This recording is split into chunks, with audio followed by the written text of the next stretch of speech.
Good morning, beautiful.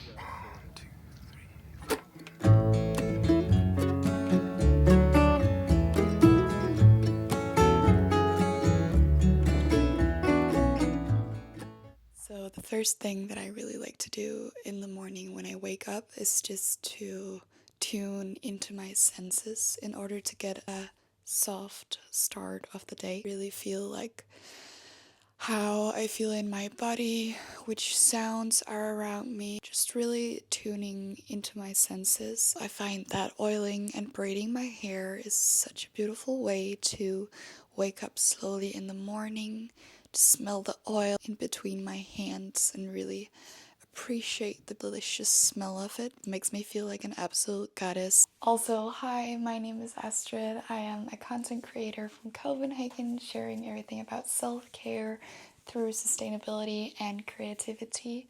And I really hope that you will stick around for a little while, make yourself a warm cup of tea. I very easily find myself reaching for my phone in the morning, so instead of reaching for my phone, I try and always keep a book at my bedside table that I can reach for instead.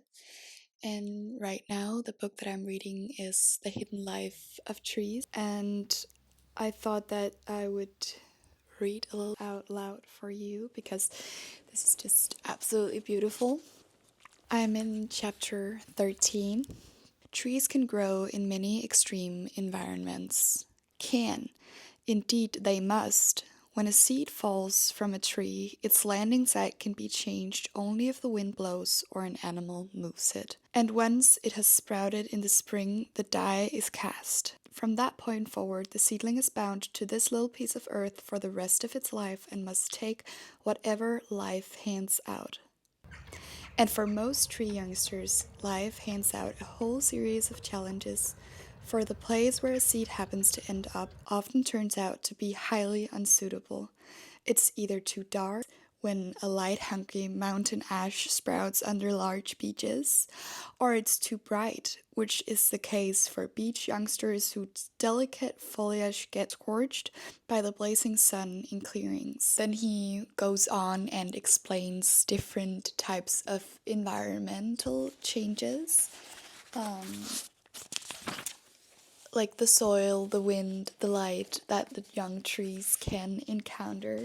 And then he goes on and also explains a perfect environment for trees. And he puts it like this: if trees could dream of an earthly paradise, this is what it would look like. But apart from a few small pockets, these ideal conditions are nowhere to be found.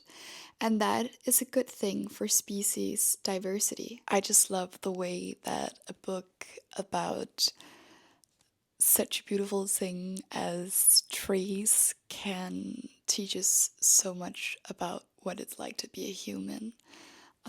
I love the beauty of how the trees meet challenges and how the ecosystem could never work if they grew up in perfect conditions. And I think this is such a beautiful reminder that it's the same for us too, that we grow from challenges and it's a good thing. Mother Earth is just so beautiful. She teaches us so many things.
myself an herbal infusion and set up this beautiful space for myself.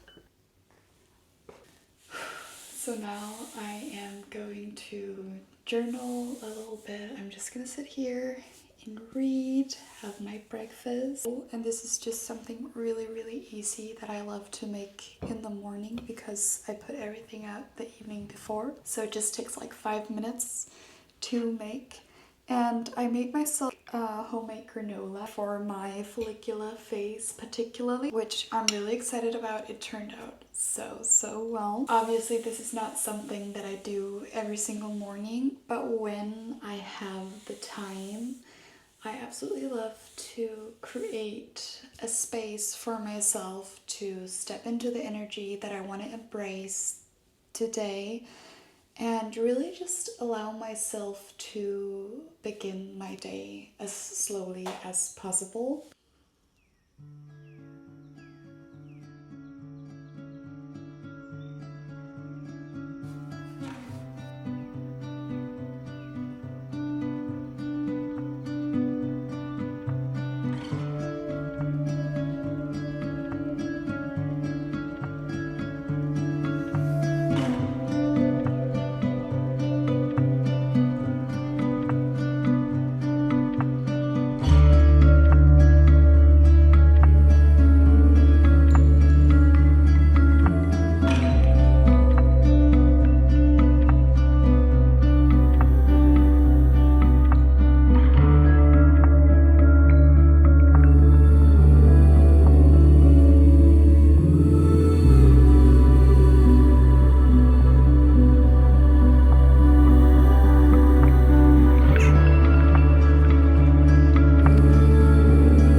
I absolutely love to start my day off by spending some time outside, spending some time with the trees that I have in my neighborhood and appreciating the greenery that I have accessibility to. And sometimes I listen to some music, I do a little bit of dancing outside. Maybe I find a secret spot and sit for a little while. I hope that whatever your days hold, that you make space to spend more time outside. At least for me, that's something that makes me feel much more grounded and present in the moment. So even if you feel like you don't have the time, maybe you could wake up 10 minutes earlier and go for that walk.